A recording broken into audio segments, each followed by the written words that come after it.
back to the Peaches and Cream podcast. We're live at Ritzy Beauty Bar. You have the Love Dama. And you have the Natalya J. So what's up? What's up, y'all? What's up? Okay, I just got a couple things that I want to check in and see if y'all have been watching this. Love Island. Yeah, let's get into it. Now, mind you, we're not completely current with the episodes, so we're just going to talk about what we have seen and our thoughts on it as a whole. Show, because that's what we were discussing. It's really just a social experiment, and I think that's why America, I'll say as a country, we gravitate towards shows like Love is Blind, Love Island, because they truly are social experiments. And what do we love more than anything? Love. And so it's really nice to see the dynamic of, honestly, attractive people dating other attractive people and seeing how they navigate the world of dating and what that looks like. What I truly appreciate the show is I feel like most of them are emotionally intelligent. Yeah. They seem to like really communicating. Yeah. I appreciate, because I know in my experience of dating, especially in my 20s, I wasn't so forthcoming on when I wasn't really interested in somebody. We have a big ghosting culture. Yeah. And so I feel like on the show you can't ghost because guess what? Like you gotta sleep next to this. Right, you gotta sleep right next to the partner. Like I didn't realize they had to all share rooms. Yes. Like that. Yeah. No intense. Cell phones. That's pretty intense. That's very intense. So I feel like it forces them to learn how to communicate and also just be very intentional of like, okay, this is what I'm looking for. Oh, you don't align with that, out of there. Yeah. Or I'm interested in so-and-so, so I'm going to explore this option with, so-and-so.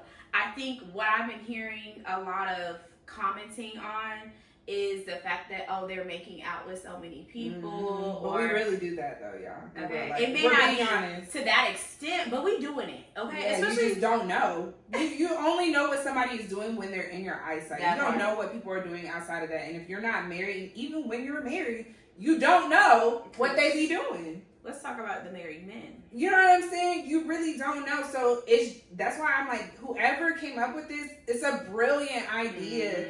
They just have the cameras to show like I love when I see the girls split and the boys split and they're like kind of debriefing and to see the boys kind of turn into like their young self, like man, like I gotta get in there, like all of that, and then the girls like wait, that's real life. Like as soon as you get done with your date, calling your bestie like, girl, just got on this date, so we get to kind of see like the behind the scenes. And I think with the kissing thing, it's kind of hard because that's usually something that we have been trained to keep private. Yeah. Like, you don't really put that out there too much, or you're this, you're that. When in reality, like, think about it, the porn industry is damn near like $1 billion industry, if not more, because we're all participating in it in some way. Like, I ain't gonna say everybody watching porn, but I'm just saying, like, it's enough people to be really in, sexualizing things from our music. It's like we sexualize a lot of stuff, and so I think it makes people uncomfortable. When in reality, this is the truth of the matter. This is what really does take place. And we happen to get to watch it. And that's why they're literally in lounges, bars, like outdoor parks, playing Love Island across the country. Like everybody is tuned in because it is relatable in a sense, or if you can't relate to it, you kind of wish that you would have did it. If you're being honest with yourself. Yeah. Because, honestly, if I was probably like 5 years younger, you could have called me on Love Island. Hell yeah, I would have killed that shit. I would have definitely been on Love Island. Judge me if you want to. No, seriously. Judge me if you want to, but I really like it. I think that it's a good social experiment, and I think America needs to see more of like dating, even if it's not truly realistic to your everyday life. I think that it can be applicable. Like, I think that we do need to explore options, and we do need to learn how to properly communicate with the people that we're dating.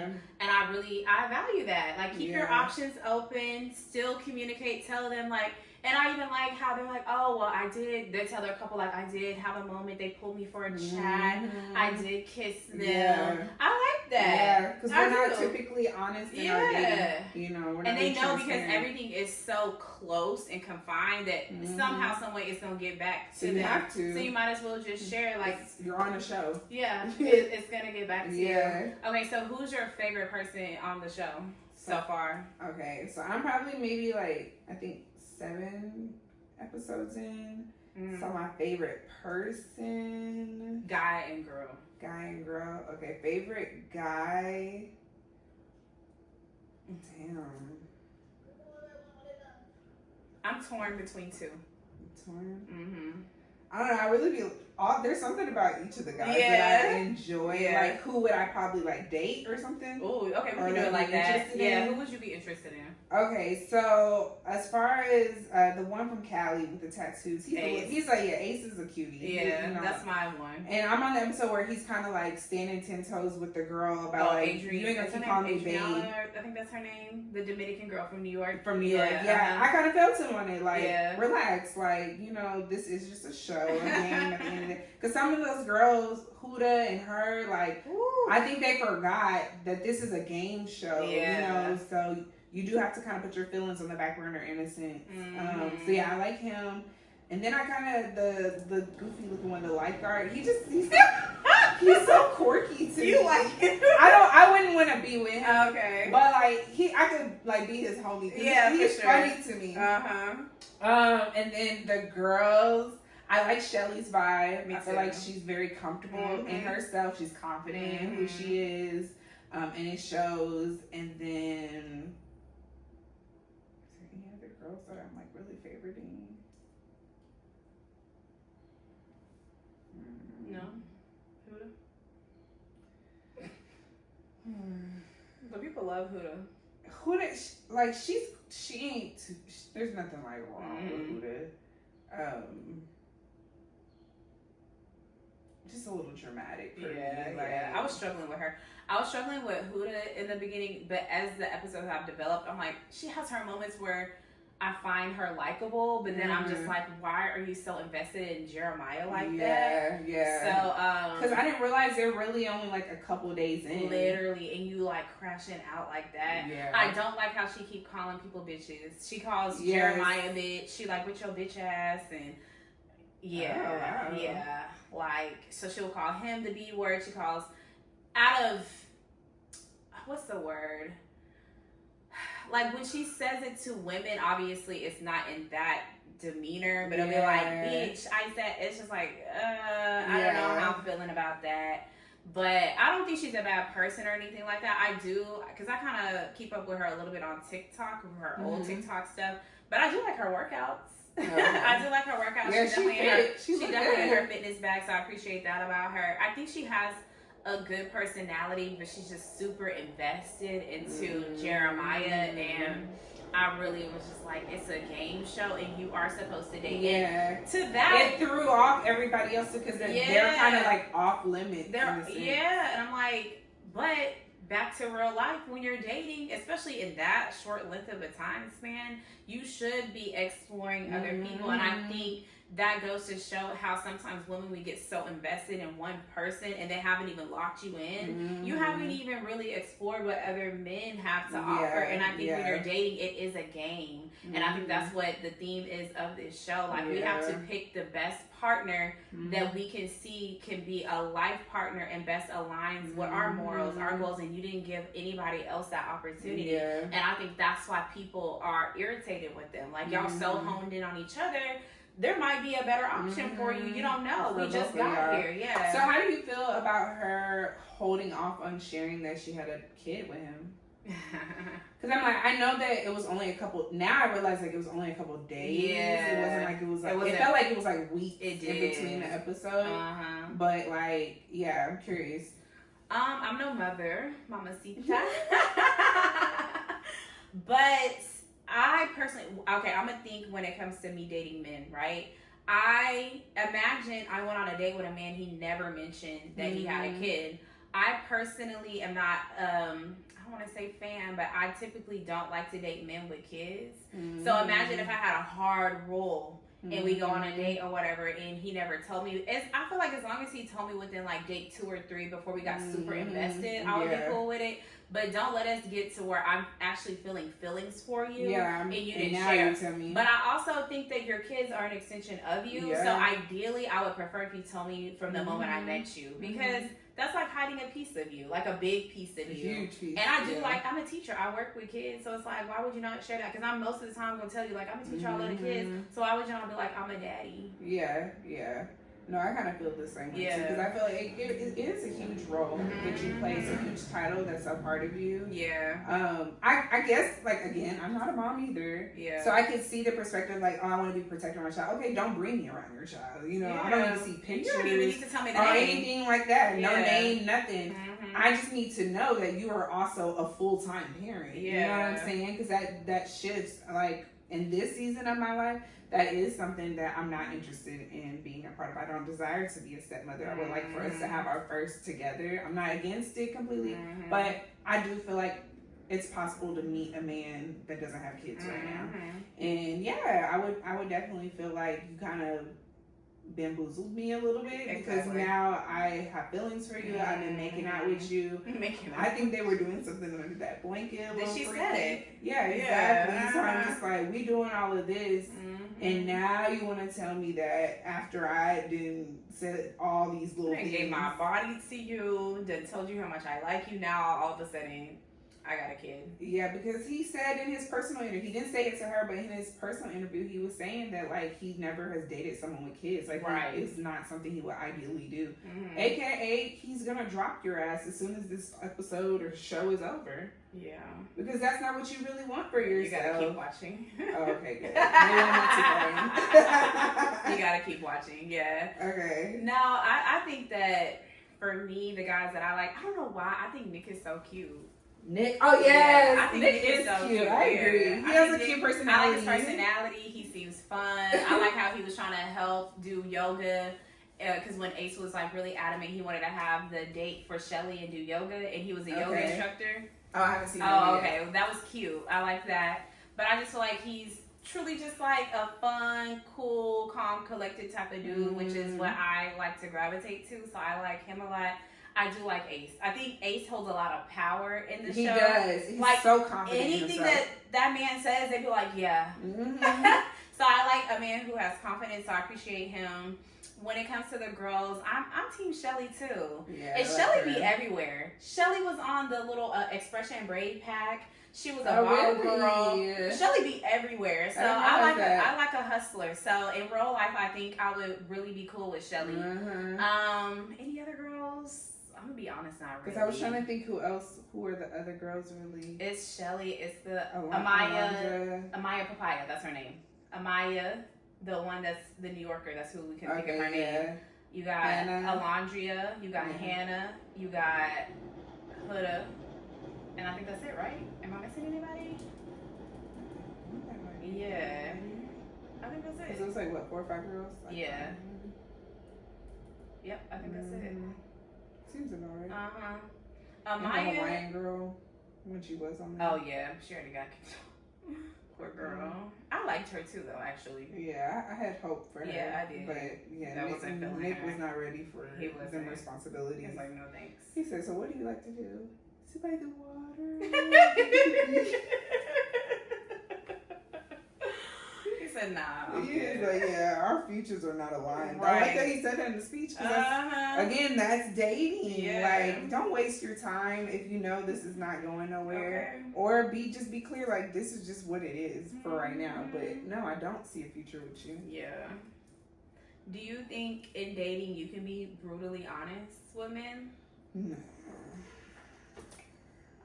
I feel like my dad even admitted to that. He's like, he lied to us, basically, like, pretty much. Because I had asked him. Yeah, and I was saying, I mean, what would y'all prefer for us to? Because most time men are openly dating, and then they, share like, I'm dating right now, whatever, and it's like acceptable.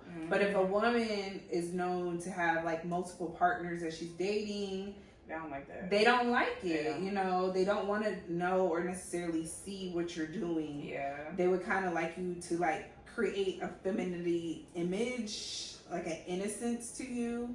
So I was watching, I didn't watch the whole episode, but it was a clip of Toya on, what's that man's name? The football player, Cam Newton, on his podcast. And she was pretty much saying, like, as a woman, she likes to hold herself, like, in her femininity. There's a certain way she likes to carry herself. And she feels as though that's how a wife should carry herself. And I do think that men like that, unfortunately. So you can't just be out here, telling your dudes, like, and I got 5, 6 other ones on my line. Texting me again. No. Right. And I don't want him to do that with me either. Like, disrespectful. Even though I know that you're dating, like, when you're with me and you're in my presence, be present with me. I need to be the only one. I want to be the center of attention, because you are, I'm giving you that type of attention. Even and I'm giving you my time out of my day. There we go. This is my precious time. And vice versa. I would assume your time is just as valuable. So if we're going to spend our day together, we need to spend the day together, and you don't need to be looking at nobody else. You don't need to be texting no other woman. I need your full undivided attention. Yeah, especially if we're not together, because it's like, I might see you once a week. Yeah. I might see you. Once you get on my presence, then, okay, do what you will. I was having a conversation with my cousin, and I was like, the importance of free will. And I think that people have free will to do whatever they want. Yeah. But then again, there needs to be some type of stipulations and boundaries, especially in dating. And you have to be able to communicate and convey to somebody what it is that you want and what you're willing to accept and what you're not willing to accept. So I'm like, we can all go out here and date whoever we want. We could go on Love Island and we see that. But I will say that's the importance of advocating your needs and your wants and your desires. Like, okay, no, when you are around me, I would like if you put your phone down. If you notice that's a habit out of the dude you're dealing with. Or I do prefer this, I don't prefer that. And so I've been very adamant about when I do date, that's what I'm looking for. It's been a journey. I haven't always been, and I still have a lot to learn. But it definitely has been a journey, because I know, like, in my 20s, I would have just kind of let, like, whatever, it's cool. And then I whole time I'm pissed off. Yeah, I think it's important to be, like, still be transparent in the sense of, like, I will share that I'm dating, or, like, there are, like, certain situations where I'm not gonna, like, brush around and be like, oh yeah, I'm going on a trip with Natalya. Like, that's too extensive of a lie. I'm going on a trip with a man. Like, you're gonna say that? Yeah. With a guy friend. If it comes up, like recently, I did have something that I was invited to. I was a +1. Okay. And I shared that. Okay. I'm going on a +1. And did they feel some type of way? I could feel that. Yeah. But at the same token, you're still talking to me. I'm gonna lie. Baby, I'm going on a trip with my homegirl. Okay, but the only reason why I'm not gonna lie, because I did used to lie. Like, I lied throughout my 20s, is because for me, when I start that, then I keep it up. Then I want to maintain that image for you, and like the extent, and I feel like I had to start holding myself accountable to like walking in my truth. Like, I don't have to be ashamed of dating multiple partners, because I am a single woman. So it is okay for me to be someone's +1, because you are not my man. Yeah. And if you feel like you're trying to control me, that's not going to work for me, because I know I like autonomy in my relationships. I do have male friends. I'm not fucking all of them, but I want my partner, whoever I'm with, to be able to like to trust me and know that I'm going to always be honest with you, and I'm going to be respectful. But like, I'm not gonna go, like, I feel like the respect part for me is not like going into like intense details of like what I'm doing with this person, who this person is. I feel like, I'm joking when I say I lie. I just probably wouldn't be inclined to voluntarily give information. Now, if they keep pressing me and asking me questions, then I might just be like, well, damn, I'm going on a trip, what to do? But I don't think that I would just be like, if they're like, oh, what you got going this weekend? I would be like, I'm going on a trip with another nigga. Like, I'm not going to say that. I'm just like, oh, I'm going to such and such. And then if they keep pressing me, then I might be like, okay, well, that's kind of how mine. That's what I'm doing, So, because I don't want to be disrespectful, but it's like, okay, also, I don't want to be forced. Like, if you force my hand, then, okay, I'm going to be honest with you. Because also, in the same token, I want to build a space where we can be honest with each other. And I feel like my desire is friendship first with my partner, and then obviously they have that romantic aspect. And if we can't even be friends, because I'm honest with you, like if you ask me something, I'm gonna be like, this is what it is, even if it's an uncomfortable conversation. We can still have that conversation and we can move on and still be friends. So why can't I do that with my partner or somebody that I'm romantically interested in? So that's how I've been trying to think of it moving forward. Like, let me just like really get to know these people. Let me like kind of open that door and let them know that this is kind of how I move and I operate, and hopefully you can match my energy is the goal. And I feel like it also helps to like weed out the ones that they can't handle it. They can't handle my truth. I just weeded out somebody. Weeded them out. You didn't make it at all. You did not make it forever. Did not. Yeah, because I feel like I think it's like about finding a middle ground. Like I don't have to be completely like tell you every single thing, every detail, and that's with friendships and dating and family. Like everybody don't need to know everything. But I also don't want to be on the opposite spectrum where I was like lying. You know, I'm just blatantly lying about stuff. So I'm like, let me find like a middle ground that like I respect you enough as a person to kind of make you aware that I am dating. Like you're not like the only person, but at the same token, I acknowledge that like when I'm with you, I'm with you. Like I don't want to sit there and talk about somebody else. Other situation. I don't really care to know what you were doing. And then I've been dating a lot of men who travel, so I know you don't always travel by yourself. Let's talk about it. You know what I'm saying? I know. Okay. Or I've traveled with you, and I know like how you move or operate when you're with someone else there. So I would definitely much rather be in a situation where I feel like I can at least be transparent. And then I'm like, let's be completely honest. If you are being sexually active, you do need to have those conversations with me. Like, if you're fucking somebody raw, like I need to know that. And you trying to do that with me, like those are certain conversations that have been uncomfortable for me throughout my 20s, but I have much more like respect for my body now to where it's something that I have to. If you're gonna be out here being grown, you need to have grown people conversations. Or we don't need to be grown. Or we don't need to be grown together. Because you're not grown. You know what I'm saying? She's very sensitive and she immediately knows when something is off. So I rather we have that discussion before I have to find out that way. Like I don't want to find out. She's gonna talk to me. Right. And let me know. Like, no. And I'm like, that's a key value, integrity. So I love men who are transparent and like super honest with me. Like just whatever, even if it's stuff that hurts my feelings, it's a turn on to me because I'm like, thank you for giving me choice. Like giving me the autonomy to decide if I want to deal with you or not. Because some people would just lie to you to keep you around. And it's like, but I'm still gonna find out. So you should have just told me. You should have just told me from the get-go. Yeah, dating 101. Yeah, dating is, I think now, like, I can truly have fun because also I'm really in a space in my personal life where I can provide a lot for myself.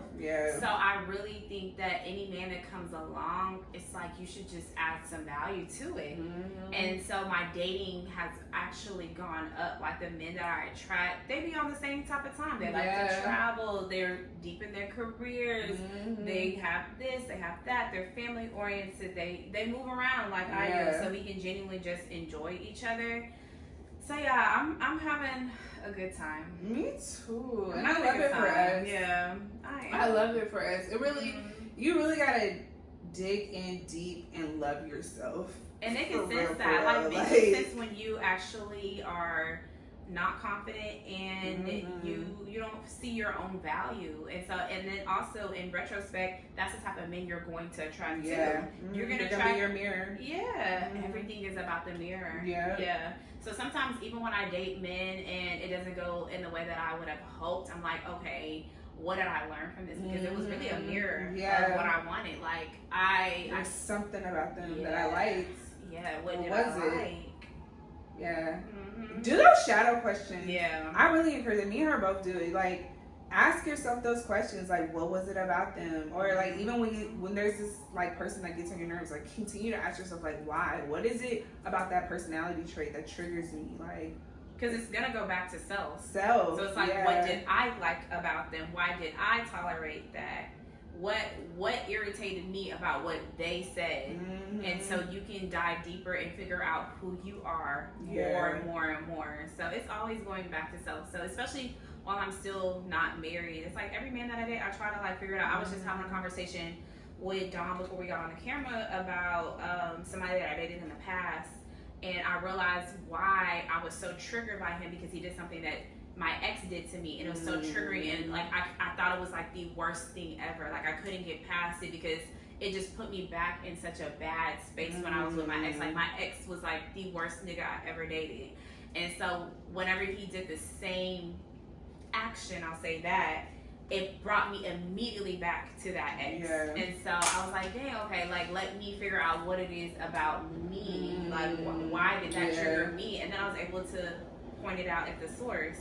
So it really had nothing truly to do with him. Like granted, what he did, like obviously, like what the fuck, fucked up. But it, like I was making it way more detrimental because I was relaying it back to that other ex. But yeah, so and you take your control back when you do that. You do, you know, because we put too much power in other people saying, "Well, they made me do that," or you know, they did. He made me feel like this. It's because so and so are my ex, and it's just like, no, I have power in this. Like I can really get to the root of this, and I can move forward.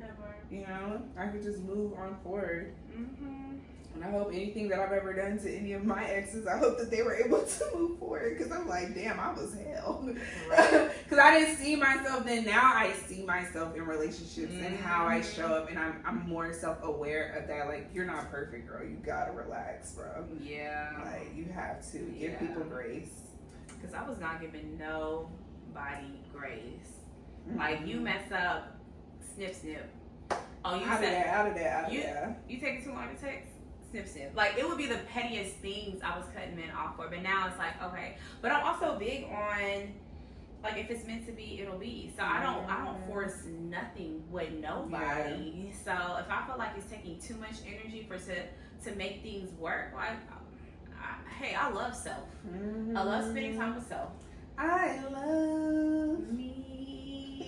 Speaking of love, one book that I'm reading that I love. absolutely love. Yes, great transition. That I can't get enough of, by Kennedy Ryan. It's called Can't Get Enough. She has a series where she's following a group of friends, and so this is specifically, the protagonist is a woman named Hendrix, and so she's kind of finding a love interest in this man named Maverick. So it'll talk, what is it called, like toggle back and forth between Maverick and Hendrix and their perspective. It's so juicy, y'all. The whole series. It's so, this is like my first book by her. It's so juicy. This one I like because out of the friend group, this is the one who's a single friend and doesn't have any kids. So I feel like it's more relatable to my situation. And Kennedy, thank you for thinking of us, for the single woman as well. I feel like it gives full perspective that there's not any perfect season, honestly. Because I think one's like divorced, but still trying to figure it out. I think the other one may have been married. But remember, in the book, she mentions that she was married to another dude, and he was like the worst dude ever. Oh, she's divorced too? Yes. No, the other girl. It's three of them. Oh, yeah. Yeah, so it's Hendrix. What's the girl from the other book? Yasmin, and it's another girl. I read that one. I can't remember the other character. And so that she mentions it. Hendrix mentions, she's like, oh, she was dating or married to another guy. He was horrible. He did this, that, the third. Now she's remarried to somebody else, if I'm not mistaken. So because she was over at the house. But anyway, the book is so good. I don't want to give you too many spoilers.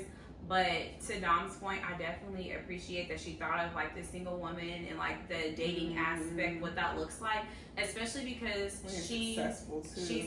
That's exactly what I was gonna say. So what does that look like? Is the type of man that Maverick is. He's just as, well, a little bit more successful, honestly. So he's very successful. He does have a daughter. So it's just her trying to navigate what that looks like. I'm like halfway into the book, but I can't put it down.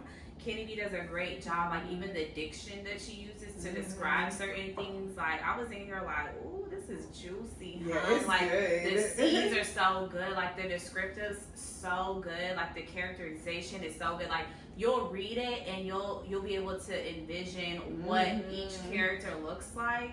So I think she does a great job of being an author and writing and really giving perspective specifically on like Black culture. It's relatable because she'll use slang that we use. They're based in Atlanta, you know, so. And she brings light to a lot of like medical diagnoses. Yeah. I know the previous one I read dealt with autism. This one deals with Alzheimer's, dementia.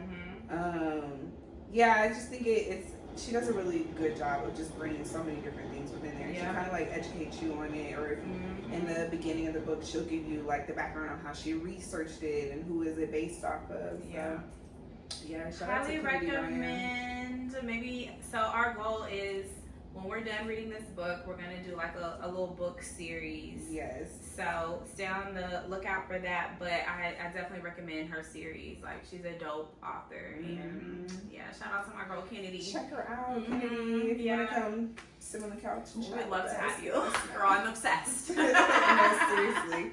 I want to meet the woman behind it. Literally, yeah. I be following her on Instagram, and so I was just like, girl, like, just dope. I just love dope people. She's definitely dope. But yeah, that's that. Anything else you want to get off your chest?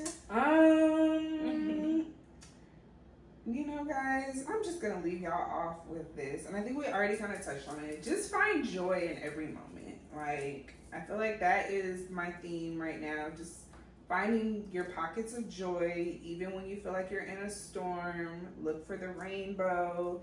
Even on a sunshiny day, like, enjoy that pocket of joy and find it in each and every moment, because it's a part of like the journey. Yeah.